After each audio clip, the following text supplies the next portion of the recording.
Hello everyone, I am Vanshika. Welcome to my channel Study with Meenakshi. आज हम flamingo का chapter two का part two पढ़ेंगे। इसमें हम मुकेश के बारे में पढ़ेंगे जिसका टॉपिक है I want to drive a car. तो इसमें मुकेश और अनीस जंग की दोनों के बीच कन्वर्सेशन चलती रहती है, इसके बारे में हम बात करेंगे। Mukesh insist on being his own master. Mukesh अपना खुद का मास्टर बनना चाहता था। I will be a motor mechanic he announce. वो कहता है कि मैं एक मोटर मैकेनिक बनना चाहता हूँ। Do you know anything about cars I ask. उसके बाद अनीस जंग कहती है कि क्या तुम्हें कार के बारे में कुछ पता है। I will learn to drive a car he answer looking straight into my eyes. वो कहता है कि मैं कार चलाना सीख लूँगा। उसकी आंखों में देखकर वो ये बात कहता है। His dreams looms like a mirage amidst the dust of streets that fill his town Firozabad famous for its bangles। उसका जो सपना था ना वो भी लूम्स की तरह था, मतलब एकदम ब्लर था, धुंधला। जैसे हम किसी रेगिस्तान में जाते हैं तो हमें अगर हम पानी ढूंढते रहते तो हमें क्या होता है, हर जगह पानी दिखने लग जाता है। तो वैसे ही जो ये मुकेश था उसका भी ड्रीम कुछ इसी तरह का था, जो कि फिरोजाबाद की गलियों में उसे दिखाई देता था।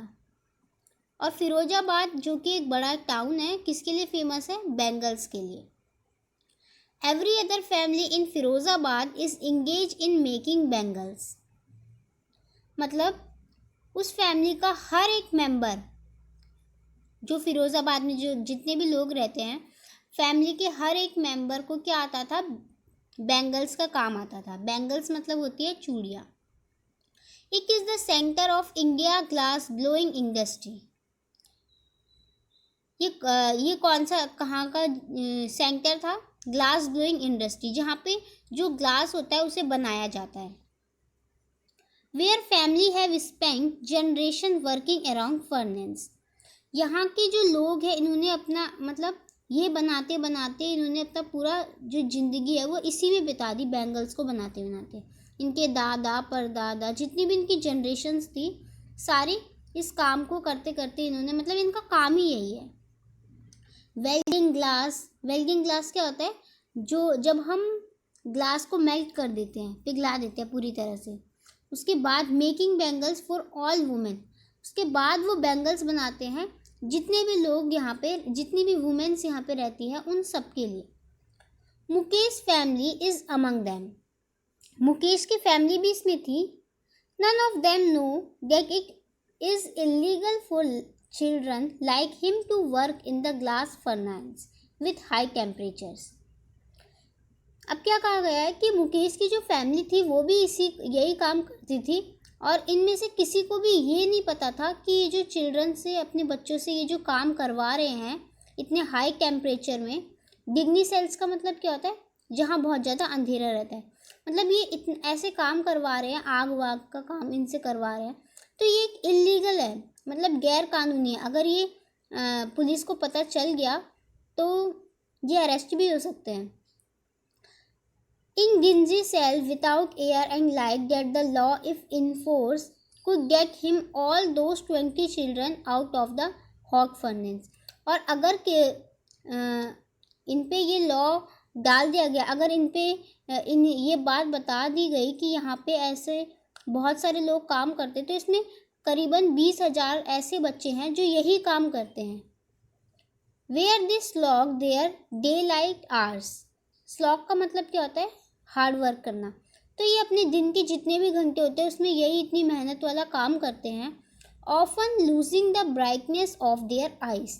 इसके अलावा जो उनकी आँखों की रोशनी है वो भी चले जाने का इसमें डर होता है, क्योंकि मैंने आपको बताया जो गिंजी सेल है इसमें काम करते थे, मतलब जहाँ पे बहुत ही ज़्यादा अंधेरा हो, और उसके बाद ये एकदम से उजाले में जाएंगे, बाहर जाएंगे रोशनी में, तो क्या होगा, इससे हमारी आइज़ पे इफ़ेक्ट पड़ेगा। Mukesh's eyes beam as he volunteers to take me home, which he proudly says is being rebuilt। Mukesh की आंखों में एक अलग ही चमक थी जब वो वॉलंटियर को अपने घर में लेके आया, और उसने बहुत ही गर्व के साथ कहा कि देखो मेरा ये दोबारा घर बन रहा है। We walk down stinking lanes choked with garbage. Stinking lanes का मतलब क्या होता है, जहाँ बहुत ही ज़्यादा गंदी स्मेल आती हो। चॉक्ड विद गार्बेज मतलब वो गली जो कूड़े कचड़े से भरी हो। तो जब वो उसके घर जा रहे थे तो वहाँ की जो गली है वो कैसी थी, बदबूदार थी, कूड़े कचड़े से भरी थी। Past home gate remain hovels with crumbling walls. और वहाँ के जो घर थे उसमें किस चीज़ की ज़रूरत थी कि रिपेयर की, मतलब उसे और अच्छा करने की ज़रूरत थी, इसलिए वहाँ पे रिबिल्ड का काम चल रहा था। और वहाँ की जो दीवारें थी वो भी बहुत ज़्यादा टूटी फूटी थी। Wobbly doors, no windows, crowded with families of humans and animals coexisting in a primeval state। यहाँ पे अब जो जितने भी लोग रहते थे यहाँ पे wobbly doors, no window, crowded with, यहाँ पे जितनी भी इनकी फैमिली रहती थी साथ में एनिमल्स भी रहते थे, क्योंकि आपको पता है जो गरीब लोग होते हैं वहाँ पे उतनी फैसिलिटी नहीं होती, तो वहाँ पे जैसे कीड़े मकोड़े ऐसे बहुत सारे जानवर उस जगह में रहते थे। He stopped at the door of one such house, bangs a wobbly iron door with his foot। wobbly door क्या होता है, जिसमें अलग अलग से आवाज़ आती है, जब हम दरवाजे को खुल बंद करते तो अलग से एक साउंड आती है, उसको हम कहते हैं। तो उसने अपने पैर से धक्का मारा डोर को एंड पुश इट ओपन, और वो ओपन हो गया। We enter a half built shack. Shack का मतलब क्या होता है, a shack is a simple hut built from tin, मतलब वो मकान जो टीन का बना होता है। इन वन पार्ट ऑफ एक thatch with dead grass is a firewood stove over which sides are large vessels of sizzling spinach leaves। उसके बाद इसमें क्या बताया गया, थैच का मतलब क्या होता है, वो एरिया जो कि रूफ से कवर है, घास फूस जो होती है हमारी उससे। तो वहाँ पे भी क्या हो रहा था, वहाँ पे भी खाना बन रहा होगा एक जगह पे, और जो फायरवुड है मतलब जो जिसमें आपने जो गांव के घर देखे होंगे वहाँ का जो किचन होता है उसमें क्या होता है, एक लकड़ी का बना होता है, उसके ऊपर कुछ घास रख दी जाती है और आग जला दी जाती है। तो उसमें क्या बन रहा था, जो स्पिनच था, जो पालक था वो बन रहा था, और उसमें से एक आवाज़ आ रही थी, किसकी, सिजलिंग की, सीटी की। On the ground in large aluminium platter are more chopped vegetable.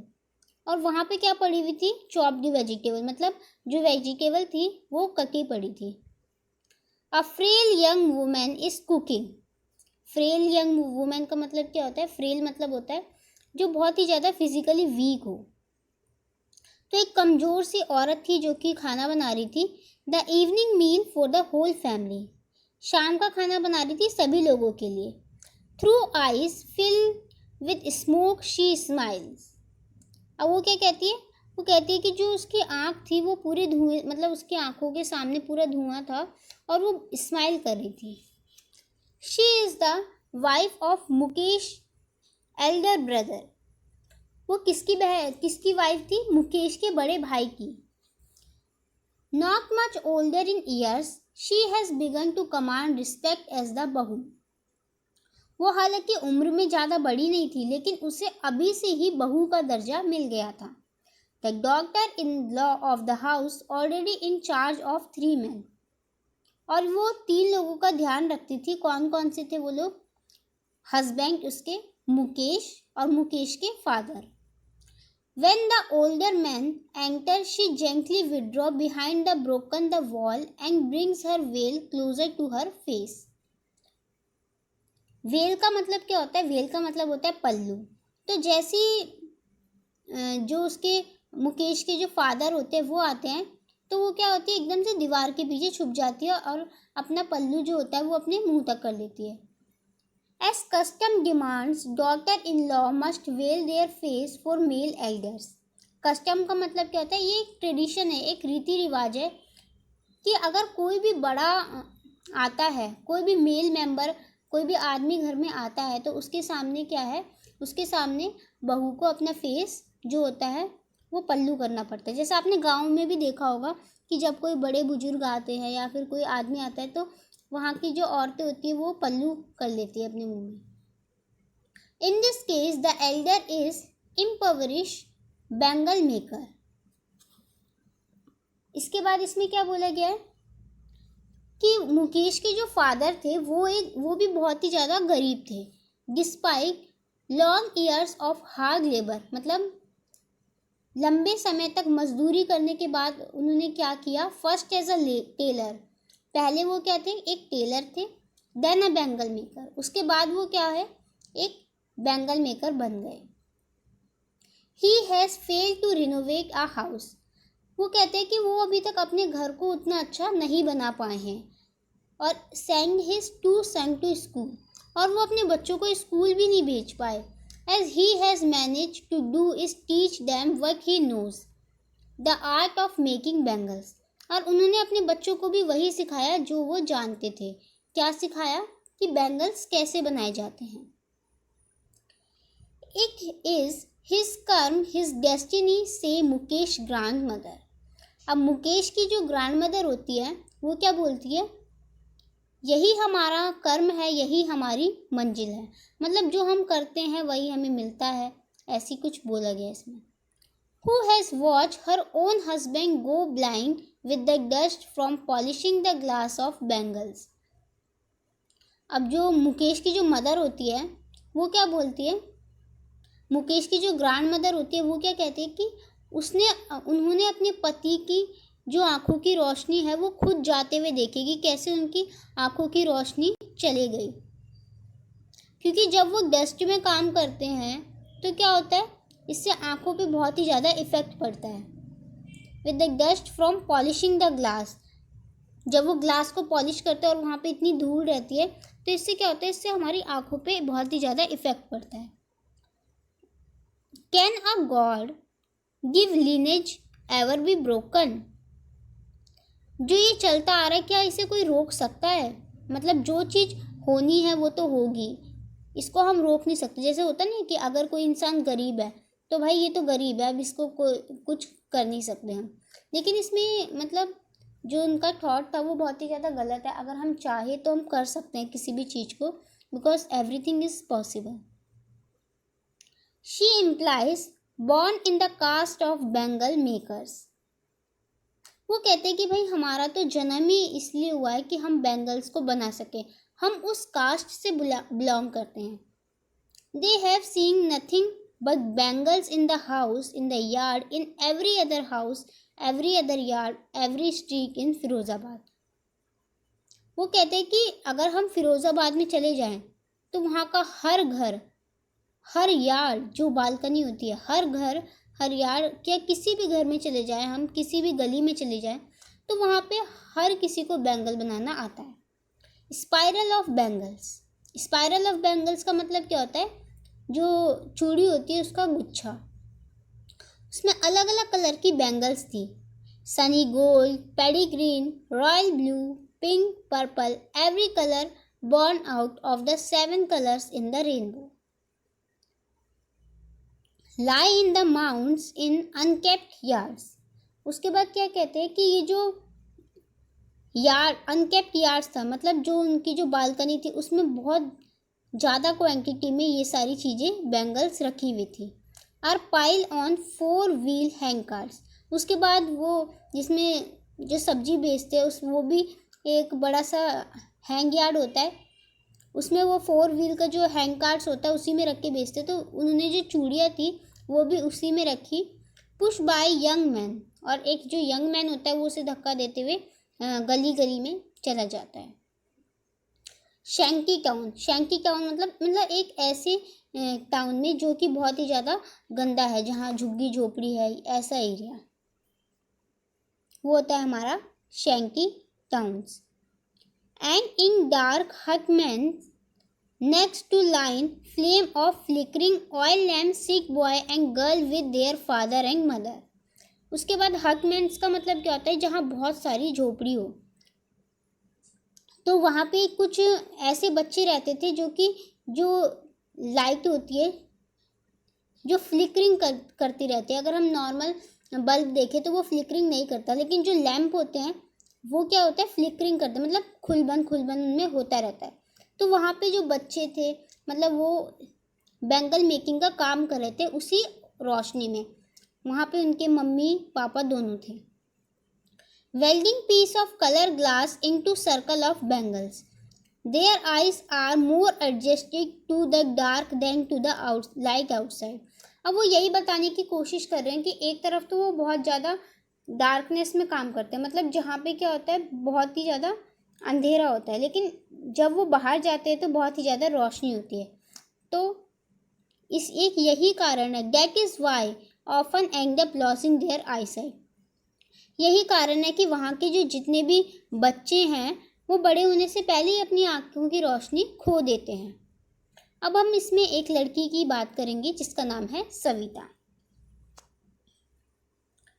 Savita a young girl in a drape pink dress. Savita एक जो कि यंग गर्ल है, उसने कैसे पहनी थी कपड़े? Drape pink dress. ड्रेप का मतलब क्या होता है? जो उसका कलर था वो एकदम डल था।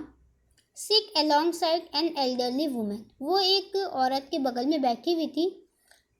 सोल्डरिंग पीस ऑफ ग्लासेस, मतलब वो जो काम होता है उनका वही काम वो कर रही थी। As her hands move mechanical like tongs of a machine. Tongs of a machine क्या होता है? जब हम किसी भी मॉल वगैरह में जाते हैं तो वहाँ पे कुछ मशीनें ऐसी होती है जो बहुत ही ज़्यादा जल्दी काम करती है, क्योंकि मशीनें तो सारी जल्दी काम करती है।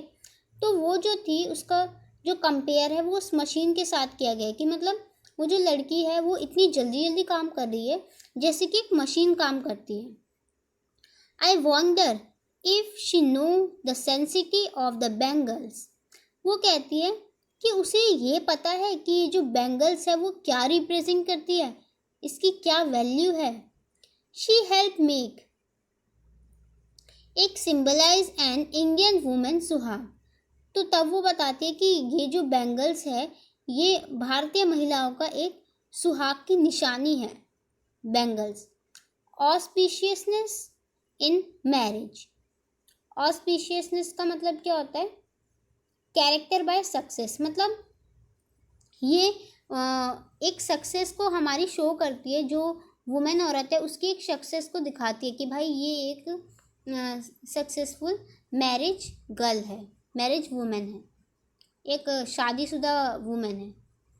It will dawn on her suddenly one day when her head is draped with a red veil. Dawn का मतलब क्या होता है? डॉन का मतलब होता है हम जब किसी चीज़ को पहली बार जानते हैं तो वो कहती है कि एक दिन ऐसा आएगा जिस दिन उसके साथ भी सेम यही होगा। सडनली क्या होगा उसके साथ?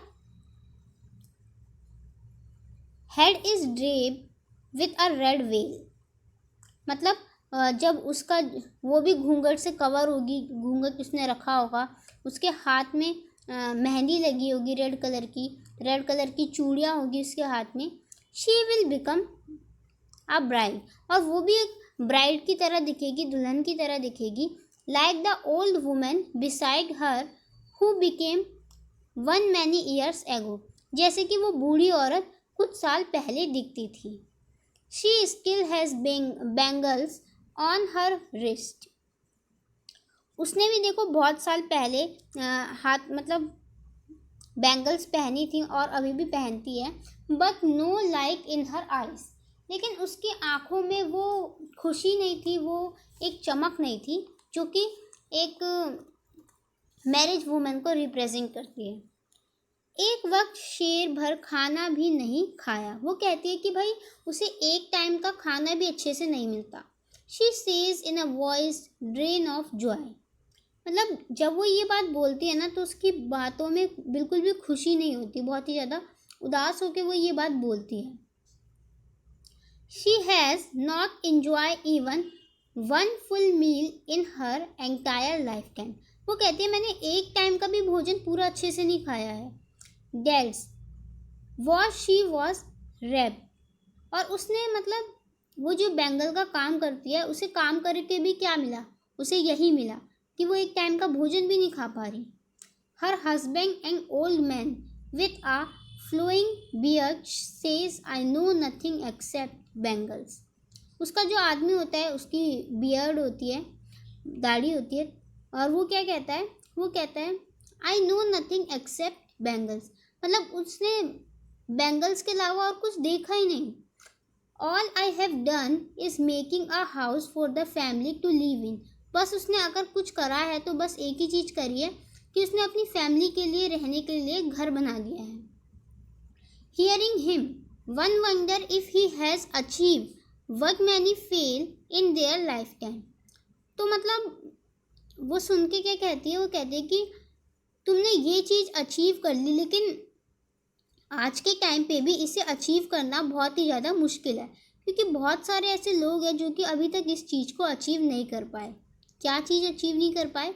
He has a roof over his head, मतलब उसके सर के नीचे छत। मतलब वो अभी तक, मतलब बहुत सारे ऐसे लोग हैं जो कि अभी तक घर नहीं बना पाए हैं, लेकिन उसने फिर भी घर बना लिया है।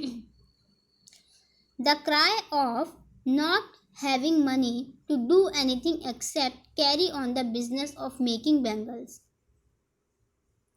वो कहते हैं कि उनके पास इतना भी पैसा नहीं है कि मतलब वो और भी कुछ काम कर सके मेकिंग बैंगल बिजनेस के अलावा। मतलब वो क्या कहते हैं कि जो भी हम बैंगल्स का काम करते हैं, जो भी हमारे पास पैसे आते हैं, उसके बाद दोबारा हम उस पैसों को बैंगल्स को बनाने में ही यूज़ कर देते हैं, तो उनके पास पैसे नहीं बच पाते।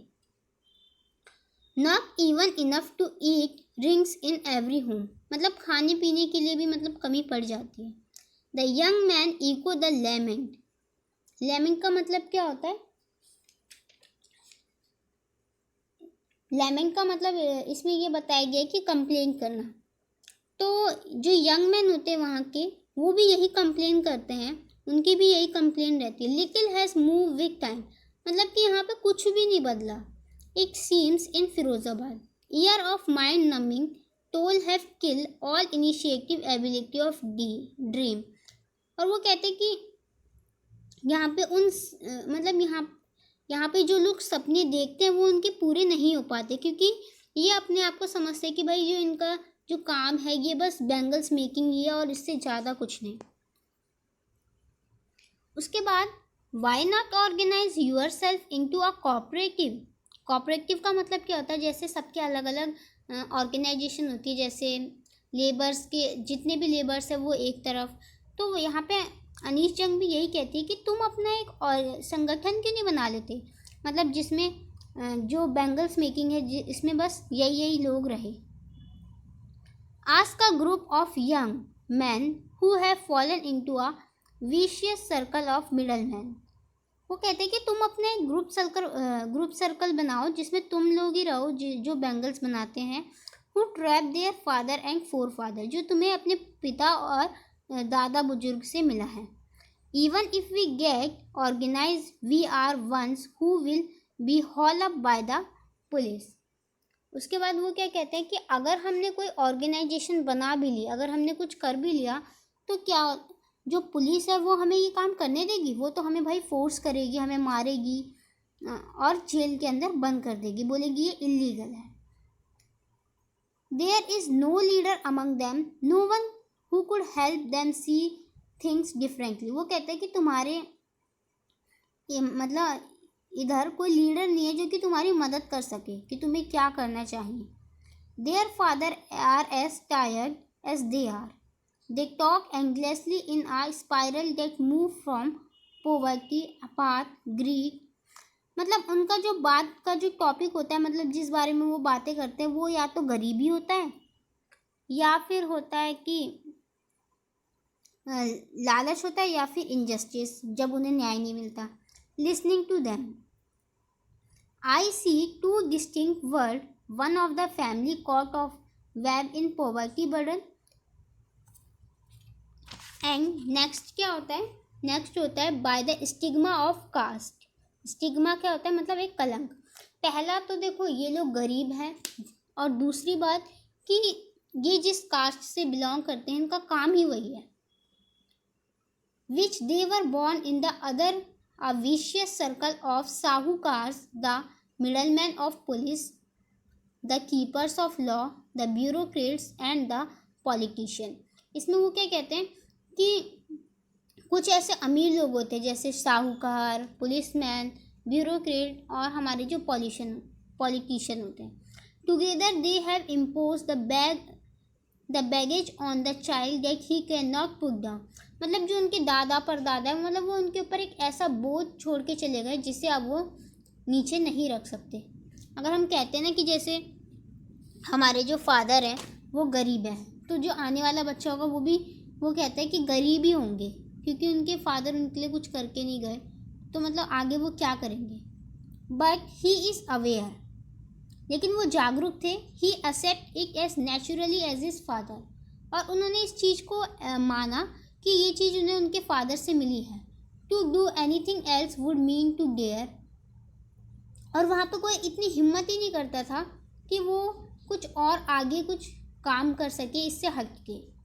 And daring is not a part of his growing up, और ये किसी मतलब ये आगे बढ़ने का कोई तरीका नहीं है। When I sense a flash of it in Mukesh I am cheer, लेकिन जब मैं मुकेश के बारे में सुनती हूँ ना तो मैं उसे बहुत ही ज़्यादा चीयर करती हूँ। क्यों करती है? क्योंकि देखो यहाँ पे जितने भी जो लोग रहते हैं ना, तो यहाँ पे क्या होता है, ये लोग ना इसे चीयर इसलिए करते हैं क्योंकि ये बिल्कुल भी इन सब से अलग इनकी सोच होती है, क्योंकि ये इन सब चीज़ों से हटकर एक मोटर मैकेनिक बनना चाहता है। I want to be a motor mechanic. I want to be a motor mechanic. वो क्या बनना चाहता था? Motor mechanic. वो 2 बार रिपीट करता है इस बात को। He will go to a garage and learn. वो कहता है कि मैं गैराज जाऊंगा और वहाँ पे ये सारी चीज़ें सीखूंगा। But the garage is a long way from his home. तो क्या कहता है? वो कहता है कि लेकिन जो गैराज है वो उसके घर से बहुत ज़्यादा दूर है, ऐसा अनीस जंग उसे कहती है। I will walk. He insist, वो कहती है कि मैं चल के जाऊंगी, कोई बात नहीं, चल के जाऊंगा, कोई बात नहीं। Do you also dream of flying a plane? तो उसके बाद वो कहती है अनीस जंग कि क्या तुमने कभी ऐसा सपना देखा है कि तुम प्लेन में उड़ रहे हो? ही इज सडनली साइलेंट, वो एकदम से चुप हो गया। No, he says staring at the ground, वो कहता है कि नहीं, मैंने ये सपना नहीं देखा। वो इस बात को एक्सेप्ट करता है अपनी। In his small murmur there is embarrassment. जब वो नो बोलता है तो उसकी नो में जो वॉइस होती है उसमें बहुत ही ज़्यादा एम्बेरसमेंट होता है, मतलब उसे बहुत ही ज़्यादा दुख होता है। That has not turned into regret. He is content to dream of car that she is hurtling down the street of his own town. क्योंकि देखो हम जिस जगह में रहते हैं ना, हम वही चीज़ें सोचते हैं। तो मुकेश वगैरह ने ये सब इतनी बड़ी बड़ी चीज़ें नहीं सोचते थे। उन्होंने जो चीज़ देखी थी, जो कार वगैरह थी, तो वो वही चीज़ें करना चाहते थे। Few airplanes fly over Firozabad, कुछ एयरप्लेन ऐसे थे जो कि फिरोज़ाबाद से जाते थे, लेकिन इन्होंने कभी भी इसके ऊपर ध्यान नहीं दिया। तो जो आज का चैप्टर है वो हमारा यही एंड होता है। और अगर आपको मुझसे कोई भी डाउट या क्वेरीज पूछनी हो तो आप मुझसे कमेंट कर सकते हैं। और मेरी वीडियो को ज़्यादा से ज़्यादा लाइक कीजिए, शेयर कीजिए और कमेंट भी कीजिए। Thank you.